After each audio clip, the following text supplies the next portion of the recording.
On va commencer avec les gardiens de but. Bon, Badr Ali, c'est pas quelqu'un qui me rassure. Il n'est pas très grande taille.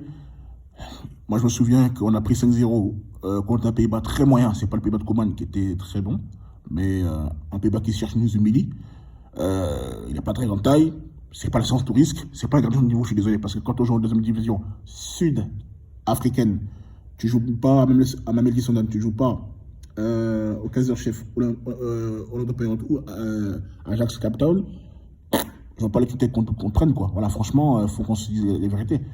À l'autre aussi, Abdul Karim, si c'est, il peut être très bon contre Berkane et passer à côté contre l'USGN du Niger. En fait, c'est deux gardiens qui ne sont pas de haut niveau, en fait. Pour nous, tout seul, ça reste très, très moyen. Je sens qu'on va se faire humilier encore contre la France et l'Angleterre. Voilà, donc autant mettre Mokone. C'est mieux, quoi. Voilà. Lui, il est jeune, il est vigoureux. En tout cas, on n'a rien à perdre en mettant. Je pense qu'il ne fera pas pire que ces deux-là. Parce que si ces deux tontons-là, ces deux pères de famille que je respecte, mais s'il doit faire quelque chose, c'était avant, c'est pas maintenant. Voilà. Ils ont au moins 35 ans les deux, voire plus. Donc ça suffit. On va pas se coltiner ces deux chefs ces deux doyens qui peuvent rien créer. Il faut être honnête. Voilà. Le place à la jeunesse, on veut du 109 parce que si c'est les deux, on va aller quelque part à la canne. Je vous dis la vérité. Parce que je vous apprends rien. Pour gagner une canne, il faut un très bon gardien comme Bowo l'a été et une bonne défense. Donc voilà. À un moment donné, il faut être sérieux. Tu as Nicolas Thier, tu ne le prends pas. Ko, il ne joue pas. Vous allez me dire ça. Mais comme la Côte d'Or FC relance, on va relancer le joueur à Nicolas Thier. Attention, il est meilleur que les trois là. Pour moi, ça reste mon avis. Donc voilà. Prenons Nicolas Thier, prenons Mohamed Koné, et tu me prends aussi, je ne sais pas, il y a le gardien de la FAD. Voilà. Qui est quatrième gardien. Prends-le. Tu n'as rien à perdre. Voilà. Il y a Issa Fouane aussi, qui est très bon du côté de San Pedro.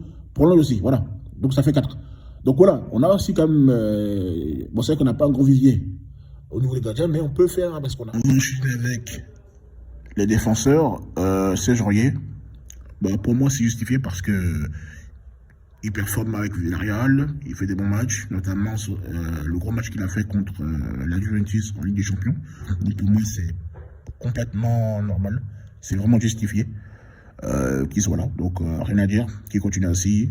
Et on espère moi en tout cas j'espère qu'il revienne à son meilleur niveau parce qu'on a besoin d'un grand Aurier. Tout feu, tout flamme pour pouvoir gagner la CAN à domicile. Donc voilà. Ensuite, Wilfried Sango, pour moi, il faut dire tout ce qui est. Ne faisons pas de langue de bois. Wilfried Sango doit être titulaire tous les jours devant ses joueurs. Ça, c'est pas un débat. Le gars, c'est le meilleur latéral droit ivoirien d'Europe. Vous voulez quoi? 28 matchs, 3 buts, 4 passes décisives. C'est le latéral ivoirien le plus décisif cette saison. Vous voulez quoi? Le seul gars qui arrive à le challenger, on va dire ça comme ça, c'est Kofi Kwao, 23 matchs, 2 buts et une passe décisive. Mais dans un monde normal, sans complaisance, Wilfried Sango, il est meilleur et il doit être titulaire devant ses joueurs. Ne parle pas de statut, me parlez-moi de performance. J'ai toujours dit, je suis pour la méritocratie et par conséquent, Sango doit être devant. Et ça, c'est pas un débat. Voilà. Suivant. Eric Bailly, je veux savoir quelle est la pertinence de sa sélection. Parce que depuis le retour de la CAN, il est sur le banc. Il n'a pas joué ne serait-ce qu'une seconde. Donc à un moment donné, ça commence à me saouler. Contre Ojio, contre l'Espagne, Inuchou. Ajapoma, contre le Cameroun, Inuchou. Contre l'Égypte encore, il fait un très bon match. Ça, c'est un match référence, hein, on n'a rien à dire. Mais il trouve le moyen de tirer le Pelchek des aventures. Et on l'élimine. À un moment donné, ça suffit. Eric Bailly ne peut pas pousser des racines en sélection. Je suis désolé. Il y a plein d'autres défenseurs qui sont valables. Purée. Ça me fatigue. Ça commence à me saouler. Ça commence vraiment à me gonfler. Ensuite, Willy Bolly. Bon, pour moi, il ne joue pas beaucoup. Mais bon, il a commencé à rejouer. Il a été bon avec Watford. Il a rejoué encore avec Leeds. Bon. Contrairement à Bailly, même s'il ne joue pas, même quand il n'est pas trop en forme, il ne fait pas de faute. Donc, on aura besoin d'expérience. Lui, il est utile. Voilà. C'est parce que c'est lui le vrai taulier de la défense. Il faut dire, depuis qu'il est en sélection, il y a du mieux. Ensuite, Odilo Kosonou, bon, vous connaissez ce que je pense de lui. Hein, très bon joueur, pépite, craque, tout ce que vous voulez. Pour moi, même si c'est vrai que ces derniers temps, depuis que Tapsoba est de retour, il a moins de temps de jeu. Mais dans un monde normal, Odilo Kosonou, pour moi, depuis qu'il est à Bruges, c'est le meilleur défenseur ivoirien. Et ça, c'est pas à discuter. C'est pas un débat.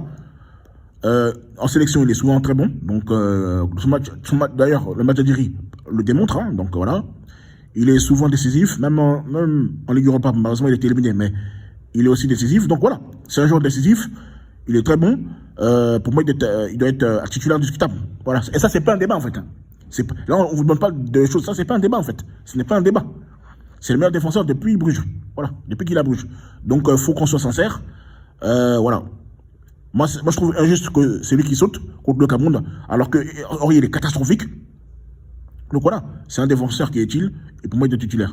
Ensuite, nous avons Emmanuel Abadou, pour moi, le meilleur défenseur ivoirien cette saison. Excusez-moi, mais 30 matchs, 5 buts. Donc, à un moment donné, on ne peut plus faire semblant. Il est de retour, tant mieux. Pour moi, il avait largement sa place parce que pour moi, des Simon Dele qui joue dans un club moyen en Turquie, ne peut pas se mettre à côté de lui. Des mecs comme Wilfried Canon qui est en perdition pour le football, il n'est même pas dans la liste avec Pyramide FC. Je ne sais pas qu'est-ce qu'ils foutaient même les deux à la canne, je me pose la question. Si ce n'est pas par complaisance, je ne sais pas pourquoi. Mais franchement, Agbadou, tous les jours dans un monde normal, tu mets Agbadou, tu mets Kosonou. Si tu fais une défense, tu mets au milieu Wilboli. C'est de ça qu'il s'agit. Dans un monde normal, lui, il est titulaire indiscutable. Il est titulaire indiscutable. C'est vrai que ces derniers temps, son club est un peu, c'est vrai, ils font du surplace, ils n'enchaînent plus les bonnes performances, mais lui, il reste constant. Voilà. Donc, à un moment donné, donner à César ce qui appartient à César. Voilà. Ensuite, Chester, bon, pour moi, Ismaël Diallo, il a le niveau. Pour moi, c'est une bonne sélection. Il mérite, parce qu'on le voit en Ligue 2 qui fait des belles performances. Il n'y a rien à dire. Hein. Mais je me pose la question, où est la pertinence? Parce que déjà, on a déjà Zisna Konan qui est titulaire indiscutable, Hassan Kama qui est très bon du côté de Watford. Pourquoi on le prend en fait? Si on me dit oui d'accord, bon, on prend Chester pour être en défense centrale, là d'accord, parce qu'à la base c'est un défenseur central. Voilà. Mais je pense qu'il va pas jouer. Il va faire du championnat. Si encore il a du temps de jeu, bon d'accord. Parce que c'est genre, bon au jeu il m'avait pas convaincu plus que ça, je l'ai trouvé limite, mais il est en progression, donc oui, c'est mérité. Mais je pense qu'il ne jouera pas parce que bon, mais il est cohérent.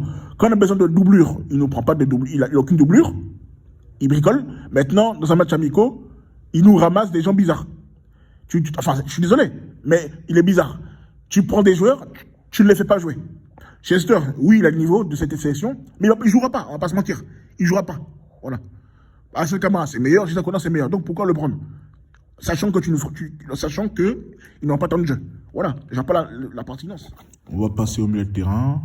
Jean-Michel Seri, bon, c'est tout à fait justifié parce qu'il performe. Il est titulaire indiscutable du côté de Fulham. Il continue toujours sa bonne saison. C'est la continuité. Il est bon depuis. Il fait une bonne saison. Donc voilà. Bon, il joue pour la montée en Championship avec Fulham. Donc il n'y a rien à dire, hein, il mérite. Donc je n'ai pas trop m'attarder sur lui. Ensuite, Ibrahim Sangaré, que dire de lui, hein. Pour moi, c'est le meilleur milieu de terrain ivoirien. Du côté d'Eindhoven, il performe, que ce soit en championnat ou même en coupe européenne. Pour moi, on doit construire l'équipe autour de lui parce que c'est lui qui fait le déplacement de Fosson. À la base, c'est un 6. Moi, je l'ai découvert du côté de Toulouse et vraiment, il m'a impressionné. Depuis qu'on lui a donné sa chance. Voilà quoi, il est titulaire, il n'est jamais sorti du 11 quoi. À part cette bêtise du côté de Japoma où il est remplaçant alors qu'il n'est pas blessé, enfin, il n'y a pas d'information qui a filtré où il était blessé ou qu'il était en méforme. Bref, je ne vais pas revenir dessus. Et Ibrahim Sangaré, franchement, gros joueur, gros potentiel. Pour moi, il doit viser encore plus haut que PSB. Mais en tout cas, c'est bien, il s'est imposé, c'est essentiel. Après, le cas de Aku Oku, je vois pas la pertinence parce que le gars, sur une de match, il joue que 6 matchs. C'est parce qu'il a été bon contre Bilbao que c'est bon. Parce que je pense pas qu'il soit plus légitime que Lazare Amani qui enchaîne les performances du côté de la Belgique. Il est leader d'ailleurs. Voilà. Donc, à un moment donné, il faut qu'on le prenne au sérieux. Je n'enlève pas son talent, mais je vois pas en fait la pertinence parce qu'il ne jouera pas. Parce qu'au poste de milieu relayeur ou milieu défensif, enfin 6-8, voilà, on va parler plus 6-8, il ne va pas jouer devant Série, il ne va pas jouer devant IB, il ne va pas jouer devant Kessier. Il faut qu'on se dise la vérité. Donc je ne vois pas la plus-value. Lazare, ça aurait été plus pertinent parce que Lazare peut jouer partout. En 6-8-10, voilà. En plus, lui aussi, il a vécu. Hein. Lazare Amani, on le connaît. Hein. Je ne vais pas vous éplucher son CV, mais bon, voilà. Bref. Ensuite, Franck Kessié, bon, le titulaire, façon, enfin, quoi qu'il advienne, il sera toujours là, et même titulaire, qu'il soit bon, mauvais ou catastrophique, ou très moyen, il sera titulaire. Donc, je fais même plus ce débat là, parce que ça sert à rien, c'est une perte de temps. Voilà, donc il est au Milan AC, donc ça justifie déjà tout. Bon, c'est vrai qu'il est bon en club, mais en sélection, il a toujours été très moyen. J'ai toujours trouvé moyen, il m'a jamais convaincu. Mais bon, on n'est pas venu parler de ça. Suivant, Ahmed de Junior Traoré. Pour moi, il est titulaire. Dans un monde normal, il est titulaire indiscutable. Il est polyvalent en plus, c'est ça que j'aimais chez lui. Il peut jouer milieu de terrain, il peut jouer ailier, il peut jouer en 10. Dans un monde normal, il est titulaire indiscutable. Mais bon, comme il s'est loupé à la CAN, il a loupé un but fait, c'est vrai. Un but tout fait, il a loupé. Les gens veulent le bouler, alors qu'il y a plein de joueurs qui sont ratés plus d'une fois. Mais bon, on continue de les régner. Je ne dirai pas le nom du gars parce que les gens vont dire encore je l'aime pas, je suis méchant. J'ai parlé de lui, je parle de Kessé. Kessé s'est raté plus d'une fois en sélection. Voilà. Mais bon, on n'hésite pas à le titulariser.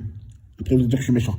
Mais pour revenir pardon, à ce que je disais, je crois les matchs qu'il a depuis la reprise, depuis qu'il est de retour à la CAN, c'est 8 matchs, 4 buts, une passe décisive. Voilà, c'est un des meilleurs milieux de terrain en Italie. Donc, soit tu le mets en ailier, soit tu le mets en 10, soit tu le mets en milieu de terrain. Parce que c'est vrai que les ailiers, ils sont pas vraiment performants dans ces temps-ci. Donc, il peut être une sérieuse option dans ce secteur de jeu. Les attaquants, Jérémy Boga, bah, c'est vrai que c'était un peu difficile. Il faut un temps d'adaptation du côté de Bergame pour pas dire à l'Atalanta. En tout cas, il a été bon en Coupe européenne. La manière qu'il a déposé, comment il s'appelle, L'Atalanta. C'était violent. On peut humilier un père de famille comme ça, qui n'a rien demandé. Pour ça, j'aime bien sa capacité d'élimination. Ses crochets sont meurtriers, assassins, pour pas dire criminels.